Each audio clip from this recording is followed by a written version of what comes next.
अब यहाँ पर इस कंसेप्ट को हमें बहुत ध्यान से समझने की ज़रूरत है कि हमने कैसे इन टेक्निक्स को इम्प्लीमेंट करा। अब जब हमने फीफो की बात करी थी तो हमारी पहले एंट्री 7 थी, 7 हमारे फ्रेम में आ गई। अभी भी 2 फ्रेम अवेलेबल थे, 0 भी एंट्री आ गई और 1 भी एंट्री आ गई। अब जब नेक्स्ट एंट्री आई और हमारे पास में फ्रेम्स अवेलेबल नहीं थे तो हमने क्या देखा कि हमें किसी भी एक पेज के फ्रेम को रिप्लेस करने की ज़रूरत है, यानी कि उस फ्रेम में हमें उसका कंटेंट रिप्लेस करके दूसरे पेज को जिसकी एंट्री है उसको अवेलेबल कराना है।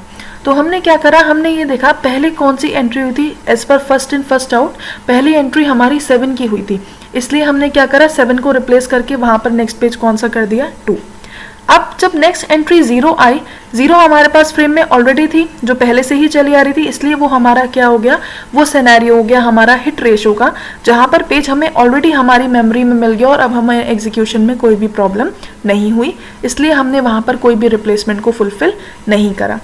अब जब नेक्स्ट एंट्री 3 आई तो पुरानी एंट्री 7 के बाद कौन सी थी 0, यानी कि अब हम किसे रिप्लेस करेंगे, 0 को रिप्लेस करके वहाँ पर अब क्या कंटेंट आ गया 3 और 1 वाली एंट्री एज इट इज़ रही। जब नेक्स्ट एंट्री 0 आई तो उसके बाद वाली जो एंट्री थी 1, यानी कि अब हमने उसे रिप्लेस करा हमारे फर्स्ट इन फर्स्ट आउट के ऑर्डर पे बेसिस पर। तो जो हमने एंट्री रिप्लेस करी दैट वाज 1 की जगह अब हमारा कौन सा डेटा आ गया 0। अब सिमिलरली जब 4 आया तो 1 के बाद नेक्स्ट एंट्री कौन सी थी पेज की 2 की, तो 4 ने किसे रिप्लेस करा नेक्स्ट पेज 2 को, और बाकी एंट्रीज हमारी एज इट इज़ रही।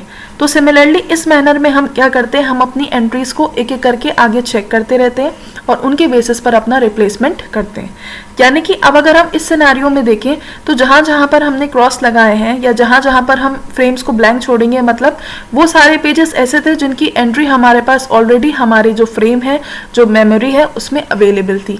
यानी कि अगर हमें हिट रेशियो कैलकुलेट करना हो तो as per the given string 1 2 3 4 5, ये जो 5 है हमारी ये सक्सेसफुल एंट्रीज थी जहाँ पर हमें पेज को रिप्लेस नहीं करना पड़ा, ये हमारा हिट रेशियो हो गया।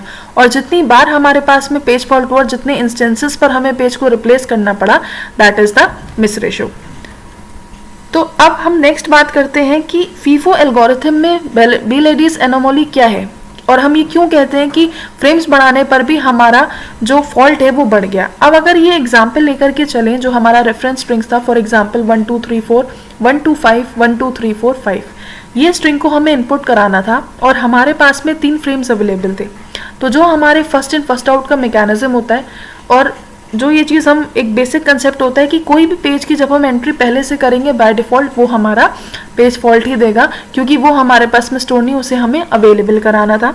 तो जैसे पहली एंट्री 1 हुई, जैसे ही हमारा 1, क्योंकि फ्रेम अवेलेबल था, हमने 1 को एंट्री कराई, 2 को कराई और 3 को कराई। जैसे ही हमारे पास में 4th वाली वैल्यू आई, 4th किसको रिप्लेस करेगा 1 को, 4 ने 1 को रिप्लेस करा, सिमिलरली 1 ने 2 को रिप्लेस करा और 2 ने 3 को रिप्लेस करा। अब नेक्स्ट 5 आया, जब 5 वाली एंट्री आई तो 5 किसको रिप्लेस करेगी 4 को, क्योंकि 3 के बाद नेक्स्ट एंट्री किसकी थी 4 की। 5 ने 4 को रिप्लेस करा और 1 और 2 एज इट इज़ रहा।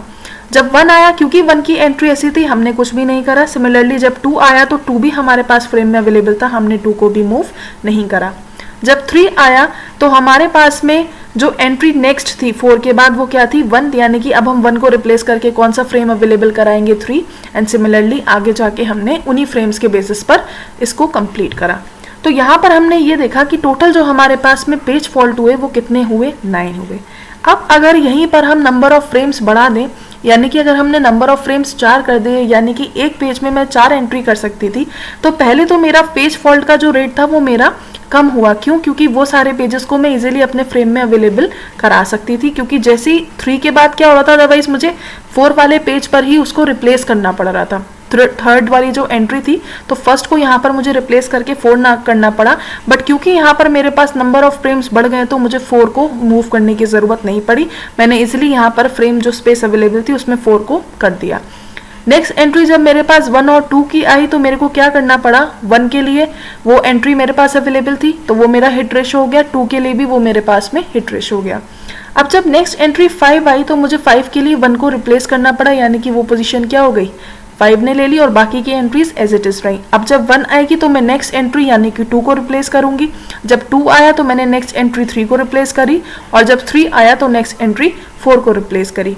यानी कि अगर हम सिंपल टर्म्स में देखें तो दोनों ही सिनेरियो में हमने क्या करा कि अगर हमने जब पेज फॉल्ट को अपना जो फ्रेम्स थे, जब फ्रेम नंबर को हमने इंक्रीज करा, तो हमारा दोनों ही केस में क्या हुआ कि पहले वाले में हमारे जो पेज फॉल्ट थे वो कम थे। अगर यहाँ पर हम कंपेयर करें तो हमारे पास में जो पेज फॉल्ट है वो 1 2 3 4 5 6 7 8 9, सिर्फ 9 पेज फॉल्ट हैं। बट इस केस में अगर हम देखेंगे तो हमारे पास में 10 पेज फॉल्ट है, 1 2 3 4 5 6 7 8 9 10।